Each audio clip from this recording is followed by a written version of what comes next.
ali no Jardim do Éden, e na viração do dia, e chamou por Adão, e disse: Adão, Adão, onde estás? E Adão estava ali escondido, porque o orgulho tinha entrado em seu coração devido ao peso do pecado que ele havia cometido. Muitas vezes o nosso orgulho nos tira do jardim do Senhor. Muitas vezes o nosso orgulho nos afasta de ouvir a voz daquele que nos criou. Mas essa canção ela fala assim que o Senhor colocou em nós um novo jardim, que o Senhor colocou em nós tudo aquilo que um dia foi tirado e que já era nosso. O Senhor nos criou para nós louvarmos a Ele. Não foi para outro propósito, a não ser louvar o Senhor. Se porventura você em algum momento da sua vida se sentiu afastado do jardim do Senhor, que você possa ouvir a voz do Senhor te chamando nesta noite. E que nós possamos abrir os nossos corações e deixar o Senhor colocar um novo jardim em nós.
Sua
Ele estava perto ali de ser crucificado. Ele começou a conversar com os discípulos. E ele falando ali que logo ele não estaria mais com eles. Os discípulos começaram a se entristecer. Mas ele disse assim: eis que estarei convosco todos os dias, até a consumação das terras. Eis que estarei convosco todos os dias. Não é na segunda, na terça, na quinta, sábado, domingo, não, em todos os dias. Basta que chamemos por Ele. Amém? Se você gosta de sentir a presença do Senhor, chame por Ele. Oh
preço, né, o Senhor pagou por nós. Esse é o momento que nós continuamos a louvar, lembrando que Deus deu tudo por nós, se entregou inteiramente por nós, sem reserva, sem poupar nada.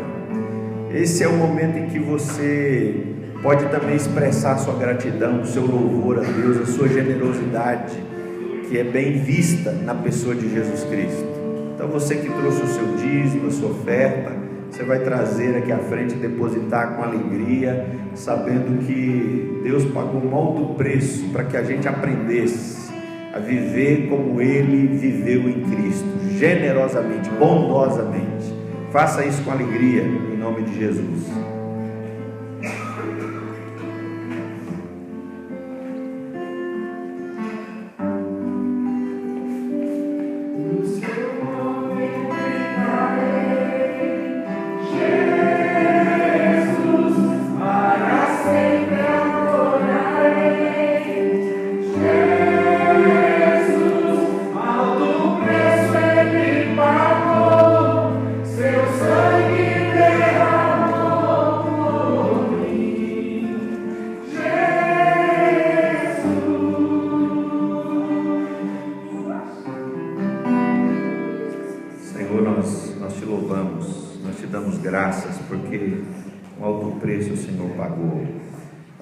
Graças por esse tempo, Pai, de expressar através das canções, ó Deus, o nosso louvor a Ti, nossa adoração ao Teu nome, Senhor.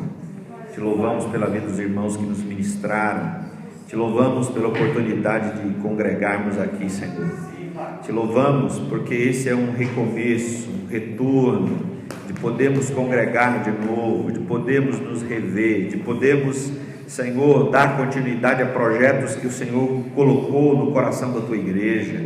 Ó Deus, que nós nos abramos para receber mais de Ti, para continuar, Senhor, contribuindo com as nossas orações, com os nossos recursos, não só aqui na Tua casa, mas também, Senhor, aproveitando as oportunidades que surgem por aí, para que nós expressemos a Tua generosidade, a Tua bondade, e vidas se rendam e deem glórias e graças ao Teu nome bendito. Toma, Senhor, esse tempo de abrir a palavra, Senhor, de sermos ministrados, que o nosso coração não tenha resistência, que a nossa mente não resista, mas que nós nos abramos a ouvir o Espírito de Deus. Como diz João nas cartas às igrejas da Ásia Menor, quem tem ouvidos, ouça o que o Espírito de Deus diz às igrejas. Que nós tenhamos ouvidos abertos, Senhor, para acolher o que Teu Espírito diz para nós, o que Teu Espírito nos ministra, Senhor. Nós queremos ser tocados pela Tua palavra de vida, nós queremos ser revigorados pela Tua palavra eterna. Ó Deus, nós não sabemos bem certo o que Tu tens para nós nesse dia de hoje, nessa noite, mas com certeza, Pai, é bom, perfeito e agradável. Que o Teu nome seja glorificado, nós te pedimos aqui. Amém e amém.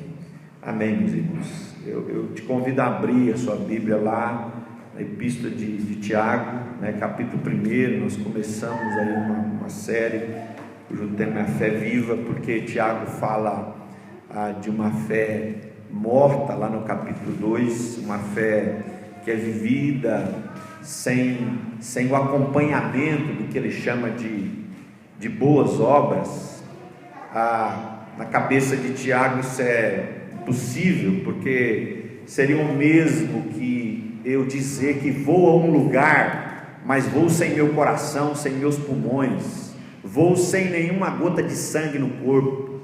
Ou seja, para Tiago é impossível uma fé viva não ser acompanhada do que ele chama de boas obras, ou, noutra linguagem bíblica, de frutos que deem evidência que existe fé de fato ali. E Tiago vai falar da vivência dessa fé viva de maneira muito prática. Para nós, alguns temas da nossa vida parece não ter conexão nenhuma com a fé, mas Tiago conecta a maneira que a gente usa a língua com a fé. Tiago conecta a maneira da gente fazer negócios com a fé. Tiago conecta a nossa condição financeira e econômica com a fé. Tiago conecta todas as realidades da vida, que quem sabe ele entende ser importante, ou muitas delas, melhor dizendo, ele conecta com a fé. Ou seja, essa fé que Tiago diz ter no Cristo de Deus, no ressuscitado, ela precisa se manifestar no chão dessa vida aqui que a gente vive, no trabalho onde a gente cotidianamente se faz presente e desenvolve algumas tarefas. Essa fé precisa se manifestar na vida do homem que trabalha varrendo rua, que trabalha nos diversos setores da nossa sociedade. Essa fé precisa, se ela é real, se ela é viva, se ela é genuína, ela vai produzir frutos. Ela vem acompanhada de boas obras. E hoje eu quero chamar a tua atenção para o capítulo 1 ainda, verso 9 e 11, onde a palavra de Deus nos diz o seguinte, olha só: o irmão, porém, de condição humilde, outra tradução vai dizer, o irmão pobre, glorie-se na sua dignidade, ou glorie-se na sua exaltação, na sua elevação. Verso 10, e o rico na sua insignificância, ou na sua humilhação, ou no seu rebaixamento, conforme a tradução, porque ele passará como a flor da erva, porque o sol se levanta com o seu ardente calor, e a erva seca, e a sua flor cai, e desaparece a formosura do seu aspecto. Assim também se murchará o rico em seus caminhos. Até aí, amém, meus irmãos? Eu me lembrei de uma experiência, onde, acompanhando uma irmã, nós visitamos um casal, recém-casados, e esse casal apresentou para essa irmã o seu lar, sua casa, sua moradia, os móveis que eles adquiriram, que montaram a casa, móveis no quarto, na sala, na cozinha. E uma expressão que me marcou nessa visita foi a expressão dessa irmã ao dizer para aquele casal: vocês estão de parabéns. Ao olhar os móveis novos, ao olhar a casa bem mobiliada, ao olhar o quarto, ao olhar a cama, o roupeiro, ao olhar o sofá, enfim, todos os móveis da casa, os eletrodomésticos, ela disse: vocês estão de parabéns. Essa expressão me causou um estranhamento, porque eu fiquei pensando o que tem a ver móveis novos, aquisição de móveis novos, casa mobiliada com móveis novos, com estar de parabéns. Até porque nós não saberíamos dizer se aqueles móveis adquiridos foram adquiridos de modo ilícito, ou de modo não verdadeiro, ou de maneira a defraudar alguém, ou adquiridos por um caminho de mentira, de engano e de trapaça. Então, às vezes nós construímos algumas imagens acerca da vida, algumas visões sobre a vida, sobre o que é felicidade, o que é ser um homem que está de parabéns, uma mulher que está de parabéns. E essa maneira que a gente vê a vida pode não ser bem a maneira como Jesus viveu a vida, viu a vida e ensinou sobre a vida. E o apóstolo Tiago resgata algumas coisas quando ele fala de duas figuras que estavam presentes na comunidade, ou nas comunidades cristãs: a figura do pobre e a figura do rico. Vale lembrar que o pobre aqui não é o escravo, necessariamente, porque o escravo, ele ainda tinha, na pior das hipóteses, o seu alimento garantido pelo seu senhor, pelo seu patrão. Agora, o pobre ao qual Tiago parece fazer menção é aquele que vive assalariado, é uma espécie de diarista, é alguém que depende, que o seu patrão, aquele a quem ele presta serviço, lhe pague em dia, lhe pague conforme o combinado, para que ele então tenha, a partir do recurso recebido, condição de colocar o pão sobre a mesa. Caso contrário, ele será pior do que o escravo, vai padecer necessidades, vai viver numa escassez profunda. Parece que lá no capítulo 5, Tiago faz menção a uma situação assim. Então esse pobre, ou esse humilde de condição, verso 9, pode se referir a um irmão que está numa situação delicada, que é uma espécie de diarista, mas que está numa penúria, uma situação de escassez. Por outro lado, Tiago faz menção do rico. Aqui não parece ser simplesmente alguém que tem muitas posses, mas é um tipo de rico, porque quando a gente lê as escrituras, nós entendemos que ser rico por si só não configura pecado, que alguém rico, apesar de Jesus dizer que é mais fácil passar um camelo no buraco da agulha do que um rico entrar no reino dos céus, a seguir, Jesus diz que o impossível aos homens é possível a Deus.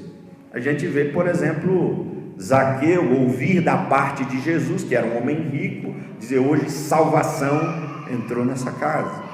Então, o problema aqui não é ser rico. Talvez Tiago está falando de um tipo de rico que está presente ou na igreja e também fora da igreja, e que tem uma certa postura, um certo jeito de viver a vida.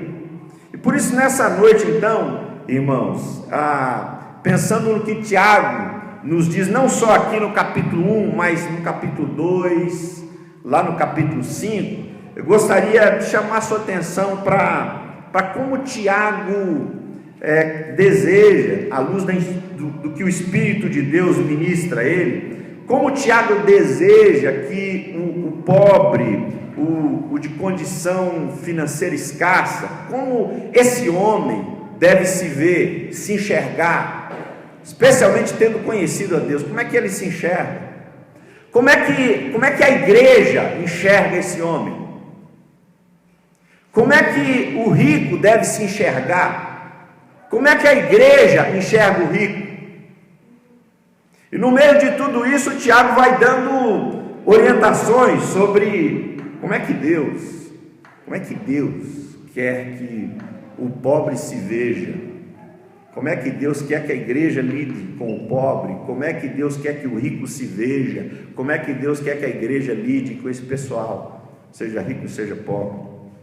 Primeira coisa interessante no verso 9 é que, ao contrário do que se diz por aí, o pobre, tem um ditado popular que diz que a riqueza não traz felicidade, né? Mas manda o quê? Manda buscar. A riqueza, o dinheiro não traz felicidade, mas manda buscar. Portanto, sem dinheiro nada feito. Sem dinheiro, sem felicidade. Ou alguém poderia dizer também sem vida alegre, sem contentamento, sem realização. Mas Tiago, no verso 9, diz que o irmão de condição humilde deve se gloriar, e aqui a palavra gloriar pode ser traduzido em alguns textos por se orgulhar, mas é um tipo de alegria, não tem uma conotação negativa, não é um gloriar em si mesmo, mas é um tipo de alegria, e essa alegria tem a ver com a sua dignidade. Uma tradução aqui eu li diz dignidade, outra tradução vai dizer na sua honra, ou na sua elevação, ou sua exaltação. Isso me faz lembrar, por exemplo, de Provérbios 22, verso 1, se não me falha a memória, que diz que o bom nome vale mais do que toda riqueza. O ser estimado é melhor do que prata e ouro.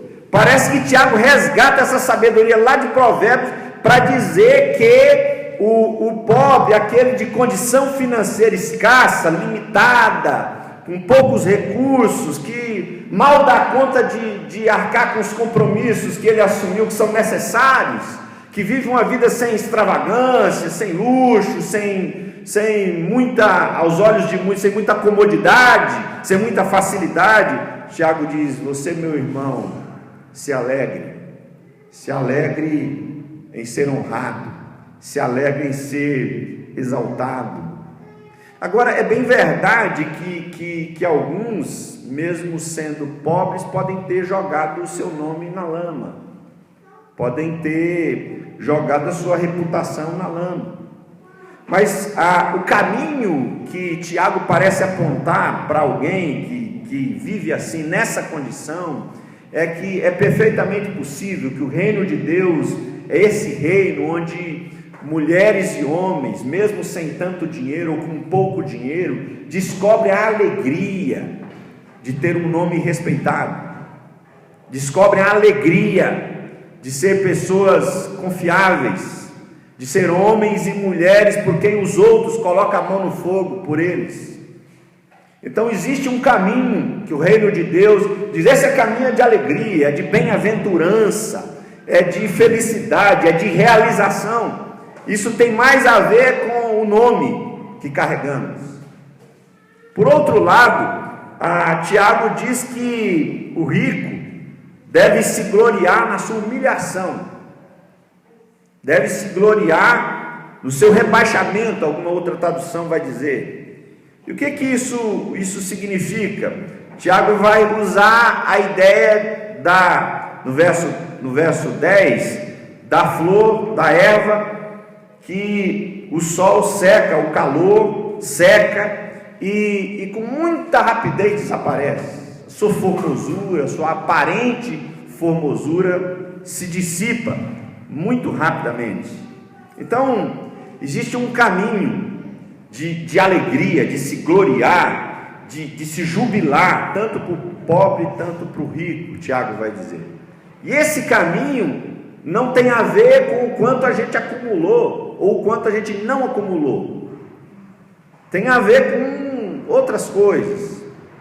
Para o pobre com o nome, para o rico com sua humilhação de saber que as suas riquezas não compram muita coisa, de saber que as suas posses serão comidas, porque são corruptíveis, que as propriedades adquiridas vão passar, que nada disso vai permanecer diante de Deus, que portanto o que ele tem nada é diante de Deus. E essa história de nada é, Provérbios 23, verso 4 e 5, se não me falha a memória, vai dizer: não se fadigue tentando se enriquecer, porque dá uma visitada lá, Provérbios 23, o autor de Provérbios diz: não se fadigue tentando se enriquecer. E eu gostaria que você abrisse para você perceber o que ele diz depois. Não se fadigue tentando ficar rico, ou se enriquecer. Provérbios 23, verso 4. Não apliques nisso a sua inteligência. Ao verso 5, ele continua falando do mesmo assunto, quando ele diz assim no verso 5: porventura fitarás os olhos naquilo que não é nada. Porventura você vai ficar olhando fixamente, com um olhar profundo para aquilo que não é nada. É interessante como que para o autor de Provérbios, a riqueza, o patrimônio, comparado com a sabedoria de Deus, porque Provérbios vem falando de sabedoria, que é aquilo que é Deus é que dá, isso Provérbios vai dizer é nada. Então o rico se glorie na sua insignificância, se glorie de no fundo, aos olhos de Deus, não ter nada, não ter coisa alguma. Agora, é interessante que, voltando lá para Tiago, essa é a visão que Tiago passa para o rico e para o pobre, como esses homens, como esses grupos deveriam se ver à luz do Espírito Santo, à luz da revelação de Deus. Só que quando a gente vai mergulhando na carta de Tiago, nós percebemos que não vinha acontecendo bem assim. No capítulo 2, por exemplo, Tiago exorta as igrejas acerca de 2 tipos de pessoas que podem entrar na comunidade. Vocês lembram qual? Um pode ser o cara que entra vestido com vestes finas, roupa de luxo, roupa cara.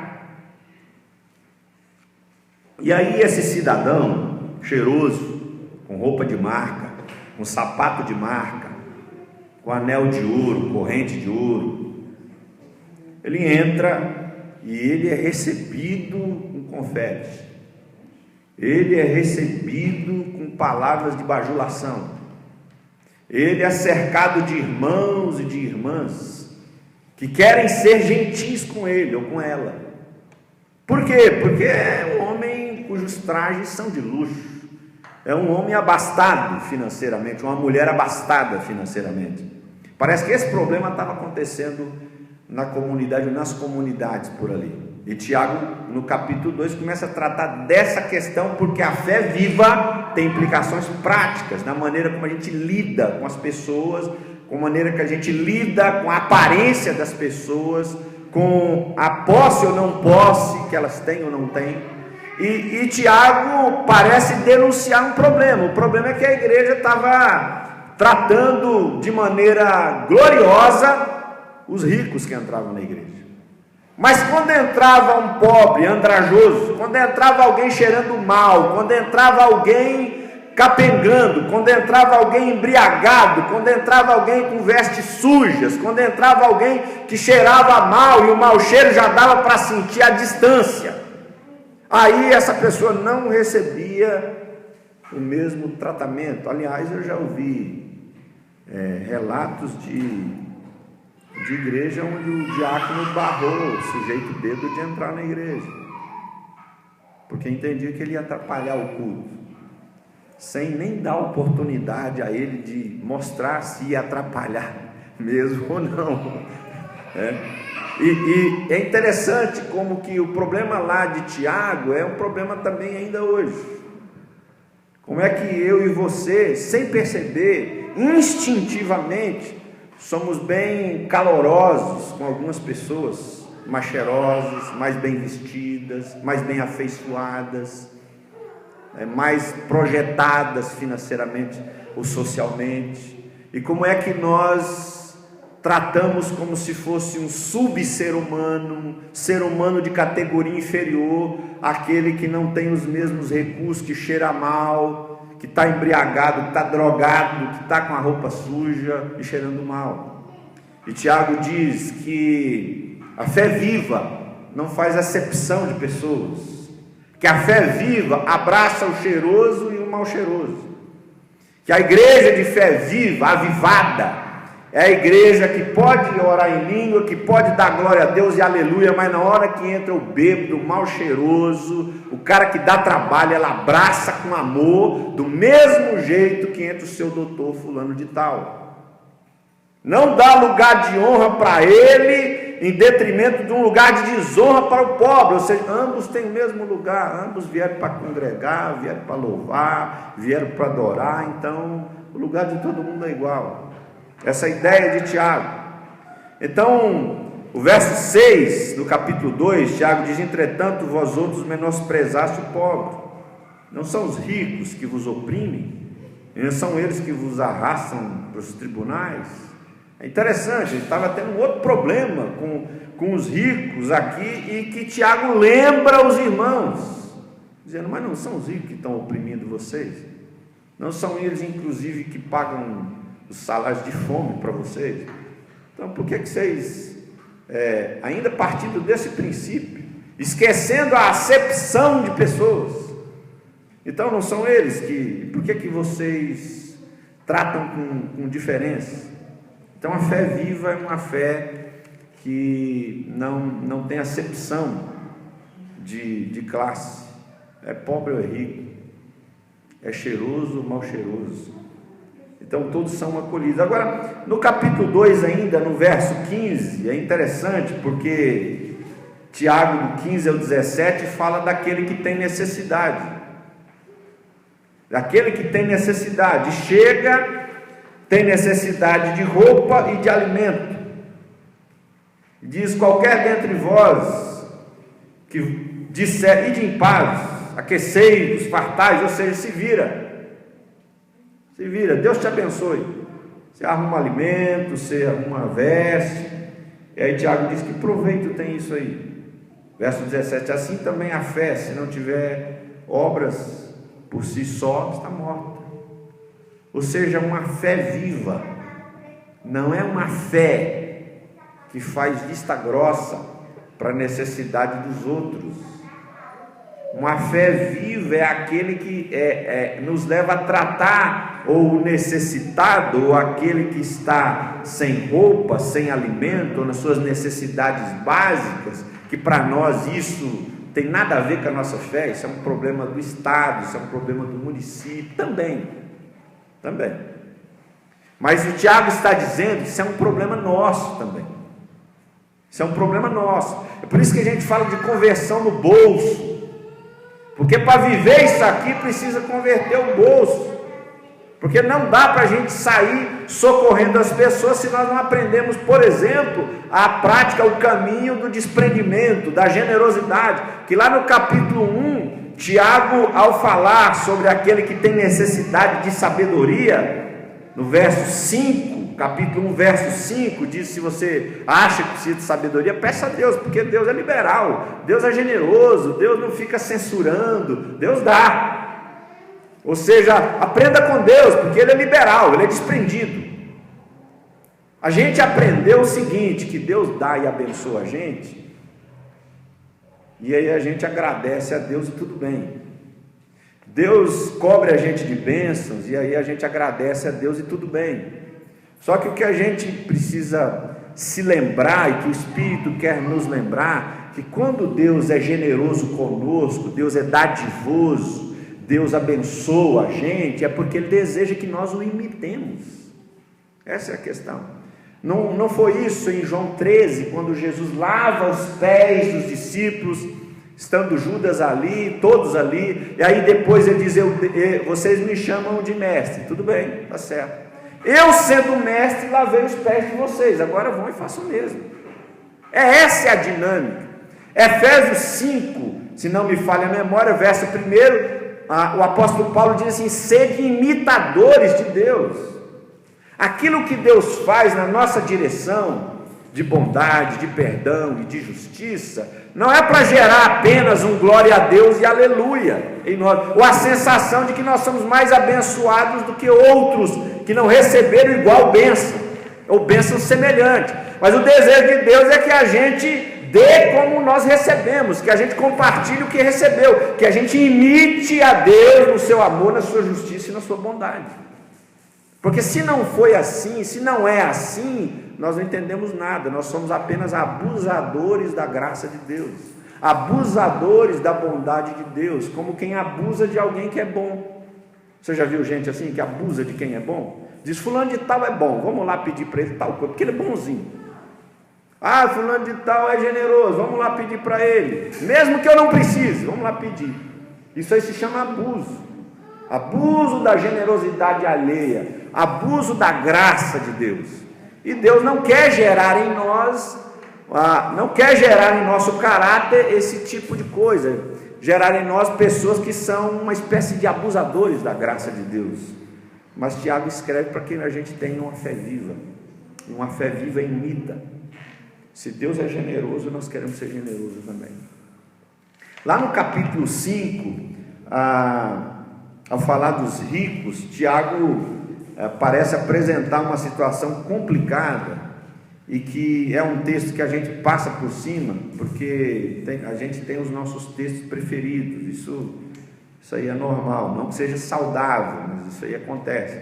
Mas olha para você ver, eu não sei se você já prestou atenção, lendo a Bíblia tem aqueles textos que a gente se agarra, mas olha o que diz esse texto aqui, Tiago 5, verso 1, olha só: atendei agora, ricos, chorai, lamentando por causa das vossas desventuras que vos sobrevirão. As vossas riquezas estão corruptas, e a vossa roupagem, e as vossas roupagens comidas de traça. O vosso ouro e a vossa prata foram gastos de ferrugens, e a sua ferrugem há de ser por testemunho contra vós mesmos, e há de devorar como fogo as vossas carnes. Tesouros acumulastes nos últimos dias. Eis que o salário dos trabalhadores que ceifaram os vossos campos e que por vós foi retido com fraude, está clamando. E os clamores dos ceifeiros penetram até os ouvidos do Senhor dos Exércitos.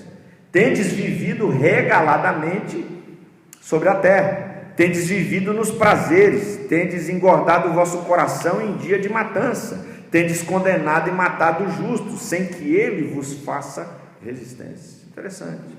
Está falando de um pessoal que era os ricos ali da comunidade, o pessoal que não era simplesmente rico, mas era gente que vivia essa luta de acumulando, de juntando, de agregando mais bens, mais patrimônio, e que nessa ânsia, nessa ganância, não se impediam até mesmo de defraudar os seus trabalhadores, não se dando por satisfeitos, negavam pagar até mesmo, ou retiam o salário daqueles que precisavam do salário. Porque aqui Tiago fala dos trabalhadores, não está falando do escravo. O escravo está ali na casa do Senhor e o alimento pelo menos ele tem, mas o trabalhador, se não receber, nem alimento tem. E aí Tiago diz: olha, a voz desse pessoal está clamando. Está clamando. Então é interessante, porque ao falar de pobre e de rico, normalmente a primeira coisa que vem na nossa cabeça é o seguinte: nós não somos ricos, não é isso? A primeira coisa que você pensou, e eu também, isso aí não tem a ver comigo, porque eu não sou rico. Eu não sou rico, não tem a ver comigo. Parece que Tiago não está falando bem simplesmente de alguém que tem muito dinheiro, ou muito patrimônio, mas fala desse espírito de ganância, de acúmulo, que vai passando por cima até daquele que mais precisa de alguns recursos. Alguém escreveu um artigo dizendo que 71% da população mundial, 71% da população mundial, se você somar tudo que esse pessoal tem, tudo que cada indivíduo, pelo menos na média, tem, não chega a cerca de 50 ou 60 mil reais. Então você tem 71% da população do mundo inteiro que não tem patrimônio na casa de 60 mil reais. Está entendendo? Não tem patrimônio que chega juntando o dinheiro que tem lá, se é que tem alguma coisa na poupança, o terreno que tem, se é que tem terreno, a bicicleta, a moto, o carro, a maioria não vai ter casa, então não chega a 60 mil reais. Então a gente pensa: não, ele está falando de rico, então não tem a ver com a gente. Bom, não sei se não tem a ver, porque 71% da população mundial não tem patrimônio equivalente a 60, na casa aí de... Eu vou jogar porque é falado em dólar, então estou jogando mais na casa de 60 mil reais. Então, se a gente tem patrimônio acima de 60, na casa de 70 mil, de 100 mil, nós não pertencemos a esse grupo de 71% da população mundial mais pobre. Nós estamos num outro grupo. 71% não tem o que a gente tem, se a gente tem isso.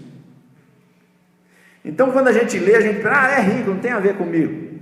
Aliás, eu já ouvi pessoas que têm bastante patrimônio, ouvi a palavra rico e diz: não, nós somos pobres. Eles dizem: não, somos pobres. Eu achei engraçado, o cara tem fazenda para tudo quanto é lado, diz: não, nós somos pobres. Então, meus irmãos, eu quero te convidar a se colocar de pé, a nos colocar diante de Deus, porque às vezes o que é nada, como o Provérbios diz, o que é nada, porque você tem os olhos fitos no que é nada. Às vezes o que é nada, aos olhos de Provérbios, nos seduz. Nos seduz. Pode ser que a gente gaste a nossa vida inteira correndo atrás de vento. Isso não quer dizer que a gente não vai trabalhar, não vai pagar conta, não vai ganhar dinheiro, não vai... Mas às vezes a gente vai se privando de uma série de coisas, porque o nosso coração é tomado pela ganância, a gente quer acumular, a gente quer juntar, a gente quer ter porque o outro tem, porque o vizinho tem. Se a gente não soubesse que o vizinho tem, a gente ficar tranquilo, mas porque a gente descobriu que o vizinho comprou tal coisa, isso gera dentro de nós um senso de obrigação, de ter que juntar dinheiro, ganhar dinheiro, para se igualar ao padrão do vizinho. Entendeu? E o Facebook então é uma ferramenta poderosa para gerar isso. A gente olha lá no Facebook lá e o sujeito comprou tal coisa, meu Deus do céu, estou ficando para trás. Então eu quero te convidar nessa noite a conversar com Deus, nos colocar e aí perguntar para Deus assim, para o Espírito Santo assim, primeiro Deus, a que grupo desses aí eu pertenço? Que grupo eu pertenço? Que grupo o Senhor me enquadra aí? Se é que dá para dizer assim, né? Segunda coisa, Deus, como é que eu estou me vendo? Como é que eu trato o pobre? Como é que eu trato o rico, Deus? Como é que... Eu acho que isso aí não tem nada a ver com a fé, mas o Tiago está dizendo que tem tudo a ver com a fé. Aliás, não existe nada nesse mundo que não tenha a ver com a fé, que não tem conexão com a fé. Isso aí é o conto ou uma falácia, é uma mentira, a gente achar que certas coisas na vida não tem nada a ver com a fé, tem tudo a ver com a fé. Tem tudo a ver com a fé. Então se coloque diante de Deus, porque eu creio que o Espírito Santo quer trabalhar em nós, para que nós tenhamos uma fé viva. Uma fé viva. Não uma fé que, por exemplo, não ama, não se compadece com a dor e o sofrimento das pessoas. Tem gente sofrendo por aí, e muito. E uma fé viva não deixa de se compadecer das pessoas. Enquanto você ouve uma canção, fale com Deus, derrame seu coração na presença de Deus. Entre no quarto e feche a porta. Chegou a hora de falar com Deus. Dobre os joelhos e sinta a presença que toma todo este lugar. Sinta a glória do Pai.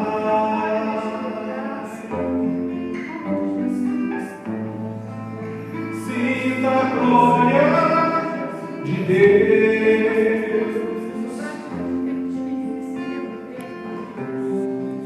Não se detenha se as lágrimas rolarem e as batidas do seu coração acelerarem.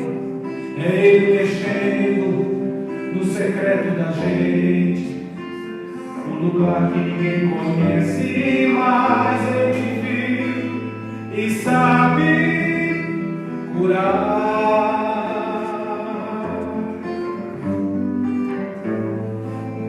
Ele viu e sabe o remédio para curar todas as feridas. Jesus, tua presença é o que eu mais quero. Jesus, tua presença é o remédio. Jesus, eu não quero ouro nem prata, eu só quero que tu cuidas de mim. Que presença é essa? Presença que mexe com a cultura aqui dentro da gente, que causa arrepio na alma que a gente sente. Que eu perca dinheiro, que eu perca tudo, só não quero perder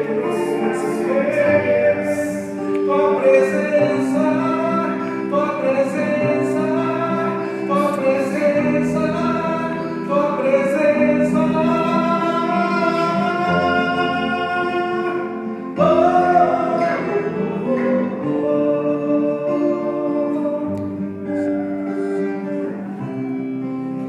Não se detenha se as lágrimas rolarem e as batidas do seu coração acelerarem.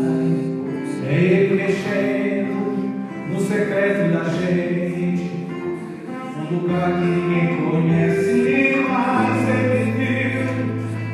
sabe curar. Ele viu e sabe o remédio para curar todas as feridas. Jesus, tua presença é o que mais quero. Jesus, tua presença é o remédio. Jesus, eu não quero um homem, mas eu só quero que cuidas de mim. Que presença é essa? Presença que mexe e confronta com tudo aqui dentro da gente, que causa arrepio na alma e a gente sente que eu perca dinheiro, eu perca tudo, só quero sua presença, tua presença, tua presença, tua presença.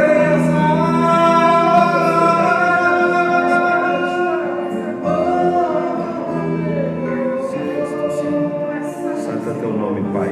Nós te louvamos. Tua presença, Jesus, maravilhosa. Presença santa. Maravilhoso és tu, Senhor Jesus. Senhor, nós confessamos que às vezes como igreja nós queremos, Senhor Deus, ser envolvidos por pessoas que podem nos ajudar, Senhor, com recursos, até mesmo porque em certos momentos nós olhamos para nós mesmos e olhamos para a igreja e entendemos que nós temos alguns projetos que são bons, são justos, são virtuosos, e de repente, na medida em que a gente vai caminhando, o Senhor vai colocando no nosso caminho pessoas que, ao invés de terem recursos para contribuir com os projetos da comunidade, precisam do socorro, precisam da ajuda, precisam da generosidade da igreja e da comunidade. Espírito Santo de Deus, nessa hora nós somos tentados a recuar, nós somos tentados a fechar os olhos e fazer de conta que não é com a gente, mas Senhor, nós estamos aqui, Pai. Nós fomos comprados com o sangue de teu Filho Jesus. Nós dependemos de Ti. Nós temos muitas dificuldades. Nós esbarramos em muitos obstáculos. Mas nós também sabemos, mesmo na nossa ignorância, nós temos a pequena compreensão de que quando o teu Espírito age, quando o teu Espírito nos ministra, quando o teu Espírito nos quebranta, Senhor, quando nós temos um face a face, um encontro, quando nós vemos a tumba vazia, quando nós contemplamos o ressuscitado, quando o Espírito de Deus se dá a revelar a nós, e nós mergulhamos, como diz a canção, no oceano do Espírito. Oh Deus, as barreiras se vão, as resistências caem por terra, Senhor.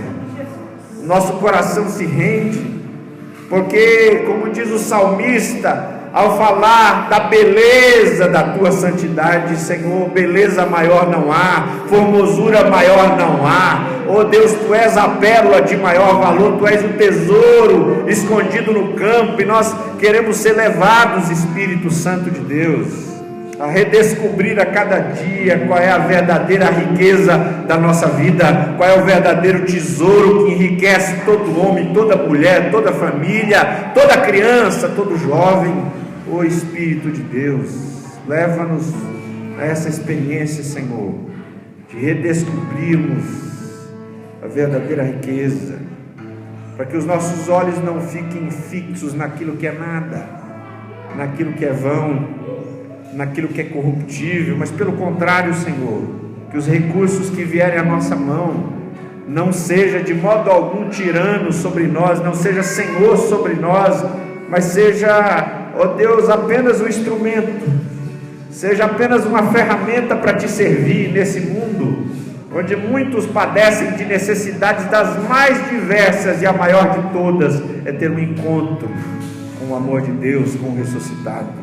Usa-nos, ó Deus, nessa cidade, usa o teu povo, porque ao sairmos daqui desse templo, Senhor, ó Deus, é aí que a missão começa, é aí que o desafio começa. Lá fora é a seara, lá fora é o campo, lá fora, Deus, estão também as pessoas com quem o Senhor quer trabalhar e através de nós. Que o teu Espírito continue soprando sobre nós, Senhor, que o nosso coração seja liberal, seja desprendido, seja um coração pronto a amar e a servir.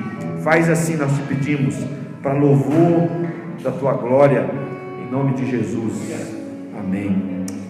Amém. Que o Senhor te abençoe, te fortaleça.